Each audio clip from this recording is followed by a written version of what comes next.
In 1845, two ships left England, the HMS Erebus and the HMS Terror. They were supposed to conquer the last great unknown of Earth, the Northwest Passage. Instead, they disappeared. No survivors, no distress calls, only rumors of madness, cannibalism, and a ghost ship trapped forever in ice. This is the story of the Franklin expedition, the voyage that became a tomb. The mid-1800s were an age of obsession with the uncharted. Britain, the world's naval superpower, wanted one last triumph: the Northwest Passage, a shortcut through the Arctic that would connect the Atlantic and Pacific Oceans. Sir John Franklin, a 59-year-old veteran explorer, volunteered to lead. He'd survived shipwrecks, starvation, and frostbite before. Newspapers called him the man who could not die.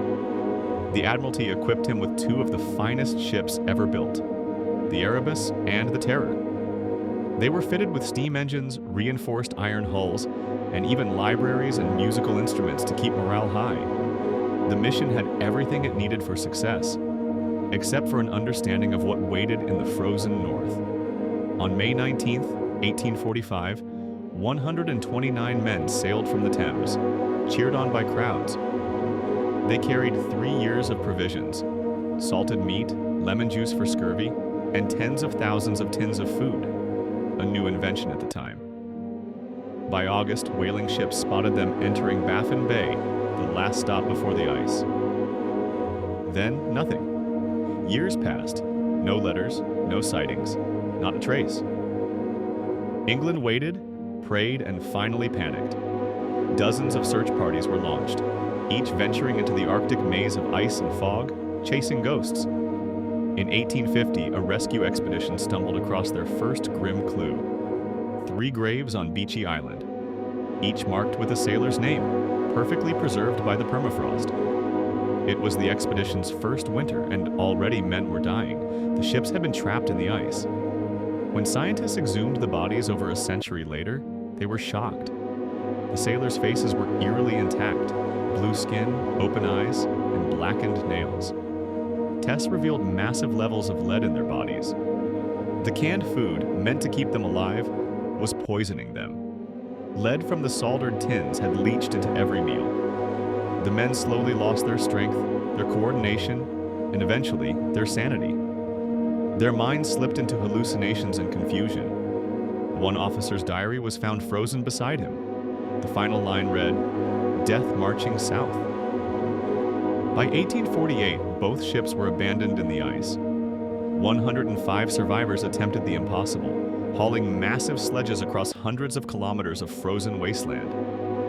They left behind notes, relics, and footprints that simply stopped mid-stride.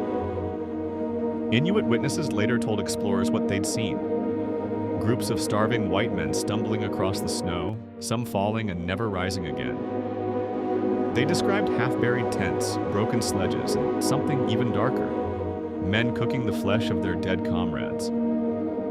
Victorian Britain dismissed it as savagery, unwilling to believe its own heroes had resorted to cannibalism. But decades later, when archaeologists found cut marks on human bones, the Inuit stories proved true. For more than 160 years, the fate of the Erebus and Terror remained one of the greatest mysteries in exploration.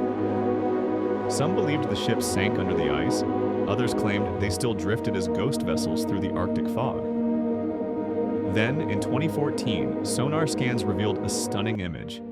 At the bottom of a bay, the HMS Erebus, nearly intact, upright, and perfectly preserved. 2 years later, divers discovered the HMS Terror, even more complete. Inside, tables were still set, drawers unopened, and boots neatly lined by bunks, as if time itself had frozen mid-breath. Investigations pieced together the grim puzzle. Lead poisoning had weakened them. Scurvy and starvation finished the job. Even their drinking water systems were contaminated by lead pipes. As their mental states collapsed, discipline fell apart. Officers split from the main group, desperate for rescue that never came. Many simply walked until they died in the snow. What made this tragedy even more haunting was how accurate Inuit oral histories turned out to be.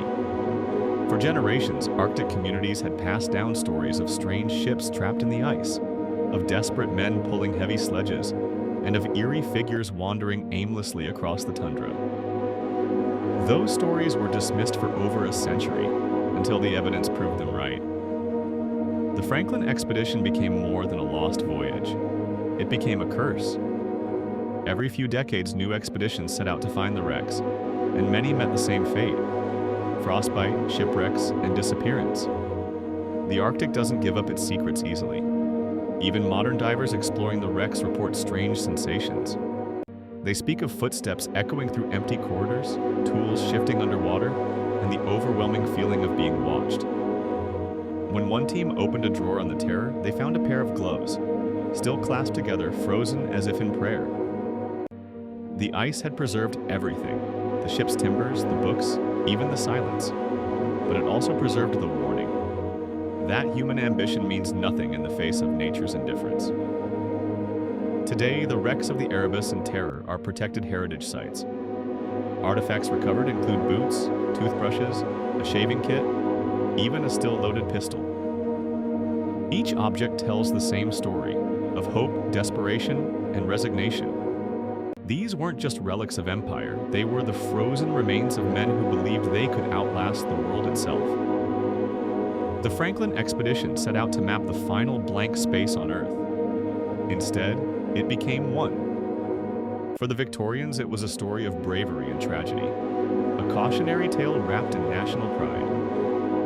For modern historians, it's a chilling study in human error, the arrogance of technology, the ignorance of local knowledge, and the cost of ignoring the environment you're trying to conquer. But perhaps for the Arctic itself, it was just another winter. So the next time you look at a map and see the icy maze of the Canadian North, remember the men still lying beneath it, their ships entombed in crystal blue silence. The last explorers of a world that refused to be conquered.